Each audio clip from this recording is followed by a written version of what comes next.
শুধু এটুকু জেনে রাখুন, লোকটাকে খতরনাক বললেও খুব কম বলা হয়। হ্যাঁ, লোকটা 4-4টে খুন করেছে। হ্যাঁ, দুটোতে যাবজ্জীবন হয়ে গেছে, আর দুটো কেস হ্যাং হয়ে আছে, যেটাতে হ্যাঙ্গিং হওয়ার চান্স খুব বেশি। কিন্তু গান্ধী জয়ন্তীতে যে একজন কয়েদিকে মুক্তি দেওয়ার জন্য লটারি করা হয়েছিল না, তাতে তো এই সার নাম উঠে যায়। হ্যাঁ প্রতাপ বাবু, এ তো ডেঞ্জারাস লোক, কি করা যায় বলুন তো? আরে একটা কিছু করুন। না না, ও কি করবে? সব পাবলিক কাগজ ছাড়া কিছু বোঝে না, মারারও কেচিয়ে যাবে। ঠিক, ব্যাপারটা আমি দেখছি। তুমি আবার কি দেখবে?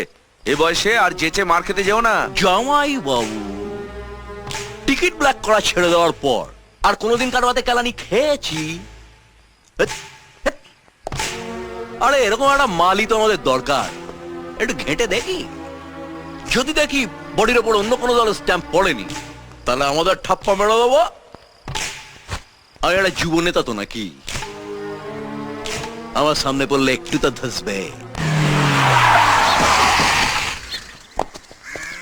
হরিপদ সামন্ত, হরিপদ সামন্ত, হরিপদ সামন্ত, হরিপদ সামন্ত, হরিপদ সামন্ত, হরিপদ সামন্ত, হরিপদ সামন্ত। তুমি তুবান? হ্যাঁ, নতুন এন্ট্রি, আর আমি কে নিশ্চয়ই বলার দরকার নেই, এরা বলে দিয়েছে। হরিনামটা শুনলাম, হ্যাঁ, ভেতরে চলো, আরো কিছু শোনাবো। এখানে দাঁড়িয়ে শোনান না। সব কথা তো সবার সামনে বলা যায় না। আপনার এই চ্যাংকাদের কাছে তো শুনেছেন কি এই বস্তিতে ঢুকতে গেলে পাসপোর্ট আর ভিসা দুটোই চাই। আছে তো, পাসপোর্ট ভিসা দুটোই আছে। তোরা দাঁড়া। হরিপদ সামন্ত, বসুন, হরিপদ সামন্ত। বলুন কি বলতে চান। লেলিন পড়েছো? কার্ল মার্কস, রামমোহন বিদ্যাসাগর পড়েছি। তারা নিশ্চয়ই জানো ওরা কি করেছে। পারো না তোদের রেকর্ড ভাঙতে? পারবে? এই যে এসে একটা লাফড়া করলে, পার্টির ছেলে হলে তো কিছু হতো না, কিন্তু এই পার্টির ছেলে নও। পার্টির ছেলে না হলে কি হবে? কিচ্ছু হবে না যদি আমি তোমার কাঁধে হাতটা রাখি। আমার জয়বাবু অবিনাশ মুখার্জি, বিরাট ক্ষমতা, হেভি পাওয়ার, পায়খানায় তো হাত ঢিল্লিতে। যতদিন না তোমার উপর জামাইবাবু স্ট্যাম্পটা পড়ছে, ততদিন পুলিশ তোমার পেছনে দৌড়বে, পার্টির ছেলেরা তোমার পেছনে দৌড়বে। না খাওয়া সময় পাবে না রে ভাই, দিন রাত দৌড়ে মরতে হবে। আমার পাস্ট জানো? সিনেমার টিকিট ব্ল্যাক করতাম, ব্ল্যাকার ব্ল্যাকার, উঠতে বসতে পুলিশের ঠেঙানি খেয়েছি। তারপর যেই জামাইবাবু এমএলএ হলো, আমিও দলে ভিড়ে গেলাম, জোরে তা।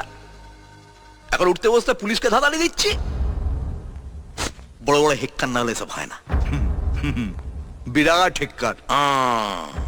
কত কি হতে পারে জানো? ধরো তুমি রাস্তা দিয়ে যাচ্ছ, পেছন থেকে একটা লরি এসে তোমার চাপা দিয়ে চলে গেল। না, হবেই বলছি না, হতেও তো পারে। বা ধরো তুমি নাসিরের দোকানে বসে চা খাচ্ছ, পাঁচাটা ছেলে এসে বসলো, মাথায় বন্দুক থেকে ঘোড়াটা টেনে দিল। হবেই বলছি না, হতেও তো পারে। বিরাট খেলা, সাপ লুডো, কে কখন মইবে উপরে উঠে যাবে, কে কখন সাপের মুখে পড়বে কেউ জানে না। না লেলিন, না মার্কস, না রামমোহন বিদ্যাসাগর। তাই ওদের মতবাদের সঙ্গে আমার মতবাদটা মেলে না, আমার মতবাদ আলাদা। 4 আনার কেত্তন, 12 আনার দক্ষিণা, বোঝা গেল? দক্ষিণার ব্যাপারে পরে আসছি, আগে কেত্তনটা বলি। এই কলোনিটার তলে তলে বিক্রি হয়ে গেছে, এখানে একটা বিয়ার ফ্যাক্টরি হবে, এদের উচ্ছেদ করার সময় লাফড়া হবে, সেটা তুমি সামলাবে, পার্টি সামনে আসবে না। বদলে পার্টি তোমার একটা থাকার ব্যবস্থা করে দেবে, আর লাইফ টাইম মেম্বারশিপ। কে?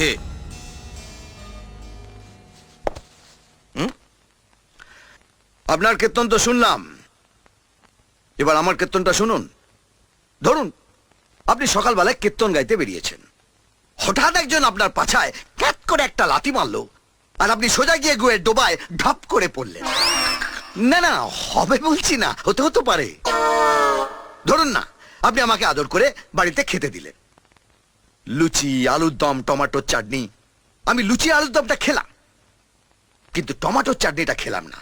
তার বদলে আপনার ওই পচা টমেটোটা পায়ের নিচে পচ করে দিলাম, আর টমেটোর বিচিগুলো পক করে বেরিয়ে এলো। আমার না না, হবে বলছি না, হতেও তো পারে।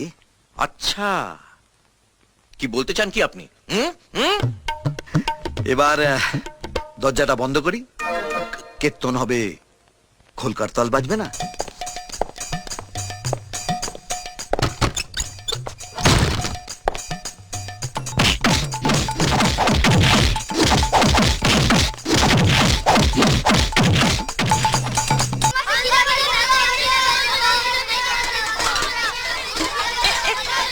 এই এই কেউ চিৎকার করবি না, আজকে খাবার দেওয়া হবে না, রান্না হয়নি। শয়তান, বল মিথ্যা কথা বলবি, বল বল মিথ্যা কথা বলবি, বল। আমি সত্যি বলছি, বল। আমাদের স্কুলে সত্যি খাবার দেয়নি। সত্যি খাবার দেয়নি? আবার মিথ্যা কথা বলছিস? মারছো কেন ওকে ভাবি? মারবো না বলো? প্রতিদিন স্কুল থেকে এসে বলছে মা আজ আমায় খেতে দেয়নি, আজও স্কুল থেকে এসে বলছে আমায় খেতে দাও। লোকের বাড়ি কাজ করে আমি তো খাবার কি করে জোগাড় করব? তুমি বলো গৌরী, তুমি বলো। সত্যি করে বলতো, তোকে স্কুলে খেতে দেয়নি? সত্যি বলছি দিদি, ওরা কোনোদিন স্কুলে খেতে দেয় না। কোন স্কুলে পড়িস? Haridebpur primary school. এখানে ওই একটাই বাচ্চাদের স্কুল, বেশিরভাগ বাচ্চাই গরিব। এখানে সরকার থেকে একটা মিড ডে মিলের ব্যবস্থা করে দিয়েছে, কিন্তু আমি যতদূর জানি ওখানে তো রোজই খাবার দেওয়া হয়। আপনি যেটা জানেন না সেটা হলো ইঁদুরের উৎপাত। খাবারটা মুখ পর্যন্ত আসার আগেই ইঁদুরে টুক করে টেনে নিয়ে চলে যায়। হেড স্যারের নাম কি? হেড স্যার কি, যাকে আপনি মেরে মরার খাটে তুলে দিয়েছিলেন সেই তো সেক্রেটারি। ও ও ও, ওই শালাটা। এখন কোথায় পাওয়া যাবে? আজ আর ওকে পাওয়া যাবে না, আজ ওর ছেলের জন্মদিন, বড় প্যান্ডেল হয়েছে, বড় ক্যাটারার এসছে, রাত্রিরে জমিয়ে খাওয়া দাওয়া হবে। তাই নাকি? ভালো আছেন তো? নমস্কার, ভালো আছেন?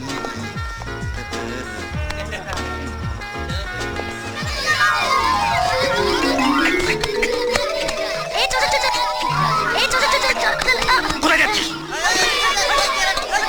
কে তোদের বাড়িতে হতচ্ছাড়া? ওই যে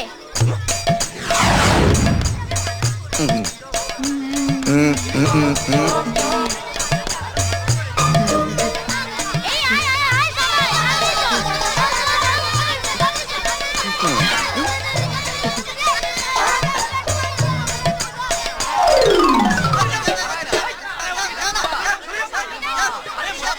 হ্যাপি বার্থডে টু ইউ।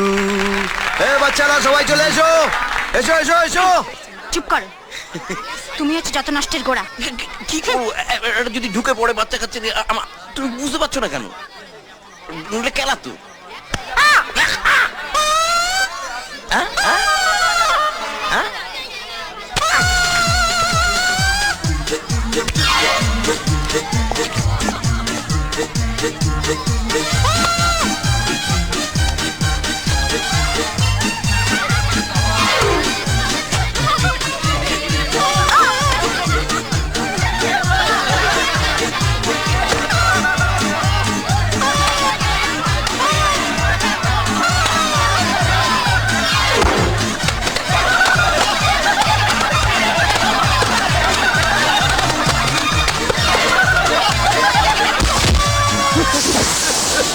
ছাড়ো না ভুবান, তোকে আমি ছাড়বো না। শালা পুরো বিধানসভা করে দিল।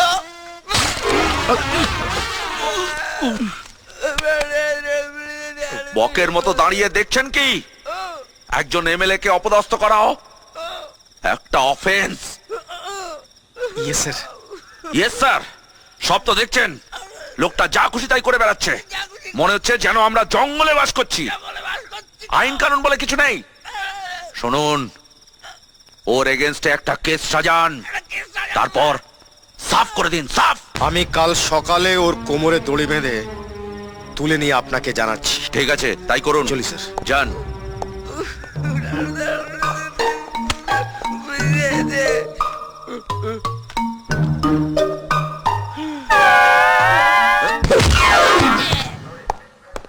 ওই গাড়ি বের কর। Good morning.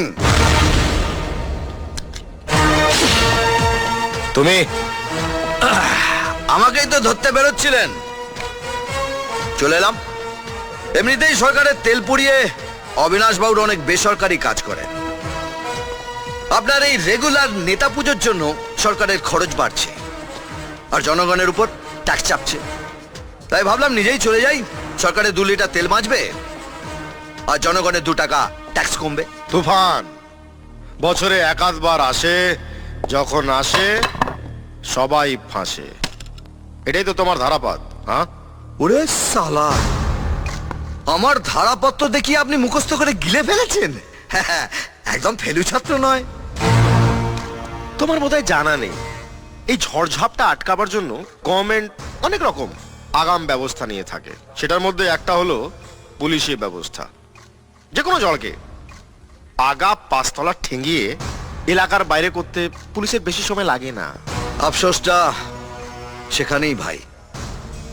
ঝড়ঝাপটা সামলাবার জন্য সরকার অনেক রকম আগাম ব্যবস্থা নিয়ে রেখেছে, কিন্তু উই পোকা মারার জন্য বেগন স্প্রেটা রাখে।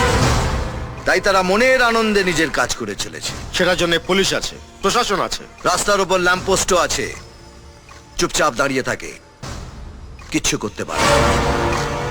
গরিব বাচ্চা বাচ্চা ছেলে মেয়েদের মিড ডে মিল হাওয়া করে দিয়ে সেই পয়সায় স্কুলের সেক্রেটারি তার নিজের ছেলের জন্মদিন পালন করছে।